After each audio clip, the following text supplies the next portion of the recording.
Assalamu alaikum student mathematics 4024 welcome to maths guru student in this video we will talk about everyday mathematics और काफ़ी ख़तरनाक सा topic है and अच्छी बात यह है कि तुम्हारे असेसमेंट में आ रहा है। ठीक है, तो अब तुम लोग सीरियसली जो है ना इसकी प्रैक्टिस करो इस टॉपिक की। इस टॉपिक के बारे में एक स्ट्रेंज चीज़ ये है कि इसमें कितने टॉपिक्स आ रहे हैं ना, उसका बच्चों को आइडिया नहीं होता। वो हमेशा यही क्वेश्चन करते हैं कि सर एवरीडे मैथमेटिक्स में कौन कौन से टॉपिक्स आते हैं। तो देखो भाई, ये नाम है एवरीडे मैथ्स, इसका मतलब है कि मैथ्स जो है ना वो हर जगह है और आप रोजाना मैथ्स को यूज कर रहे हो। इसका मतलब है कि भाई इसके टॉपिक्स भी बहुत सारे, तो इसमें बहुत सारी चीजें जो है ना इस टॉपिक में इंक्लूडेड होती हैं। This topic comes in paper 1 and paper 2 both. Paper 2 में जब आता है तो बच्चों के पास ये होता है कि कैलकुलेटर का ऑप्शन होता है, वो कैलकुलेटर से जो है ना वो परसेंटेजेस और प्राइस सब्ट्रैक्ट ऐड मल्टीप्लाई कर लेते हैं। लेकिन जब ये पेपर 1 में आता है ना तो ये और डेंजरस हो जाता है, क्योंकि फिर डेसिमल मल्टीप्लिकेशन, डेसिमल डिवीजन, वो सारी चीज़ें बच्चों को बगैर कैलकुलेटर के करनी पड़ती है। पेपर 2 में जब ये क्वेश्चन आता है तो इसके 12 मार्क्स होते हैं, काफ़ी बड़ा क्वेश्चन आता है। और पेपर 1 में जब आएगा तो फिर 4 मार्क्स या 3 मार्क्स का होता है। इसमें बहुत सारी चीज़ें इंक्लूडेड हैं, इसमें रेशियोज़ भी आते हैं, इसमें परसेंटेजेस भी आ रही हैं, इसमें percentage increase, percentage decrease, percentage discount, percentage profit, percentage loss.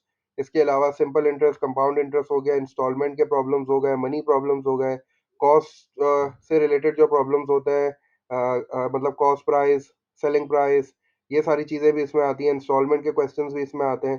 तो काफ़ी बड़ा टॉपिक है और ये है कि काफ़ी मुश्किल भी है, इसके क्वेश्चंस जो हैं वो काफ़ी कॉम्प्लेक्स भी होते हैं। मेरे पास भी एक क्वेश्चन आया है, लेकिन ये क्वेश्चन इतना डिफ़िकल्ट नहीं है। इसके 3 मार्क्स हैं, ठीक है? इसको जल्दी से इसका सॉल्यूशन डिस्कस कर लेते हैं। क्वेश्चन में हमारे पास जो है ना 3 फिगर्स बनी हुई हैं, एक हमें मॉनिटर नज़र आ रहा है। मॉनिटर की प्राइस उसने दी हुई है $375। कीबोर्ड नज़र आ रहा है, कीबोर्ड की जो प्राइस है दैट इज़ $70। और जो सीपीयू बना हुआ है, जो कंप्यूटर बना हुआ है, उसकी उसने प्राइस जो है ना वो हमें नहीं दी।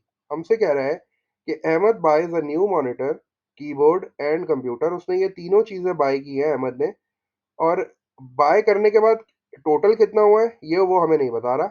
वो ये कह रहा है कि जब उसने बाय कर लिया तो उसके बाद उसको जो टोटल प्राइस है ना उस पे 15% डिस्काउंट दिया गया है। और जब डिस्काउंट दे दिया गया तो उसके बाद जो अहमद ने पे किया है वो आ रहा है $1134.75। इसका मतलब है कि ये $1134.75 जो है ना, ये डिस्काउंटेड प्राइस है। ये आफ्टर 15% डिस्काउंट के बाद की प्राइस है। ठीक है, तो आगे मुझसे कह रहा है the price of the monitor before the discount. ठीक है, डिस्काउंट से पहले जो प्राइस थी वो 375 हो गई, जो कि मेंशन थी। और प्राइस ऑफ कीबोर्ड भी उसने मुझे दी हुई है बिफोर द डिस्काउंट, जो कि $70 है। वो मुझसे ये पूछना चाह रहा है कि ये जो कंप्यूटर है ना इसकी प्राइस क्या थी बिफोर द डिस्काउंट। तो अब बड़ा आसान सा मतलब कॉन्सेप्ट है। मैंने क्या करना है, यहाँ मैंने वही वाला काम करना है जैसे मैं सारी प्रॉब्लम्स को सॉल्व करता हूँ ना, मतलब डायरेक्ट प्रोपोर्शन के मेथड से मैं उसी तरह करूँगा बिल्कुल। बस मुझे ये देखना है, ये आइडेंटिफाई करना है कि ये जो 1134.75 उसने जो अमाउंट पे किया है, ये डिस्काउंटेड प्राइस है। ठीक है, ये 100% नहीं है, ये डिस्काउंट के बाद की प्राइस है।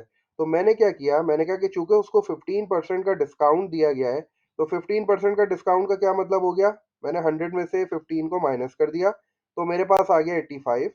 ठीक है, हेडिंग्स में क्या बनाता हूँ, हेडिंग्स तो मेरे पास यही होती है ना, अब ये परसेंटेज होती है और यहाँ जो है वो मेरे पास जो है वो प्राइस हो जाती है। यही दो हेडिंग्स मैं बनाता हूँ, तो यहाँ मैंने प्राइस लिख ली। ठीक है, और अब मैंने जो है वो अपने डाटा को फिल करना शुरू किया। परसेंटेज मेरे पास आ रही है 85, क्योंकि डिस्काउंटेड है, ये डिस्काउंट के बाद की प्राइस है। और प्राइस कितनी आ रही है, प्राइस आ रही है 1134.75। तो मैंने जो है वो यहाँ इस तरह लिख लिया 1134.75। ठीक है, और ये जो मेरे पास प्राइस आ रही है दैट इज इन डॉलर्स, तो मैंने इसको यहाँ डॉलर्स भी लिख लिया। अब मुझे क्या करना है, मुझे जो है ना वो 100% प्राइस निकालनी है कि भाई तीनों चीज़ों की प्राइस कितनी थी। तो मैं क्या करता हूँ, 100% या है जो परसेंटेज की जगह 100 लिख दिया और यहाँ मैंने एक्स लिख दिया। ठीक है, और अब मैंने क्या करना है, क्रॉस मल्टीप्लाई करना है। जल्दी से अपने कैलकुलेटर्स निकाल लो। तो ये मेरे पास क्या हो जाएगा, 85 मल्टीप्लाई बाय एक्स हो जाएगा, तो 85x हो जाएगा। और जब मैं इसको 100 से मल्टीप्लाई करा दूंगा तो ये बन जाएगा 113475। चलो एक काम करते हैं, स्टेप मिस नहीं करते। 1134.75 है ना, इसको 100 से मल्टीप्लाई करके दिखा देते हैं। नेक्स्ट स्टेप में इंशाल्लाह जो है ना वो डायरेक्ट कर लेंगे, चूंकि कैलकुलेटर अलाउ है, P2 का क्वेश्चन है ये। चलो भाई जल्दी से अब मुझे कैलकुलेटर्स से निकाल के बताओ जल्दी से एक्स की वैल्यू क्या आ रही है, 100% प्राइस कितनी आ रही है। जब मेरे पास 100% प्राइस आ जाएगी तो मैं उसमें से उसकी मॉनिटर और कीबोर्ड की प्राइस माइनस कर दूंगा, मुझे कंप्यूटर की प्राइस मिल जाएगी। तो मैंने क्या किया, सबसे पहले 1134.75 मल्टीप्लाई बाय 100 कर लिया, तो मेरे पास आ गया 113475 और उसको फिर डिवाइड कर दिया 85 से। तो मेरे पास जो है वो एक्स की वैल्यू कितनी आ गई, 1335। ठीक है, ठीक है भाई, 1335 ये टोटल अमाउंट आ गई जब उसने तीनों चीज़ें खरीदी थी ना और उसने तीनों की प्राइस को ऐड किया था, तो ये टोटल अमाउंट जो है ना वो 1335 बन रही थी।